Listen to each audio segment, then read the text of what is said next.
আশুগঞ্জে দক্ষিণ তারওয়া আহলে সুন্নাত ওয়াল জামাতের উদ্যোগে জশ্নে জুলুস অনুষ্ঠিত।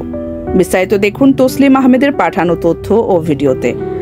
ব্রাহ্মণবাড়িয়ার আশুগঞ্জ উপজেলার দক্ষিণ তারওয়া আহলে সুন্নাত ওয়াল জামাতের উদ্যোগে জশ্নে জুলুস অনুষ্ঠিত হয়েছে।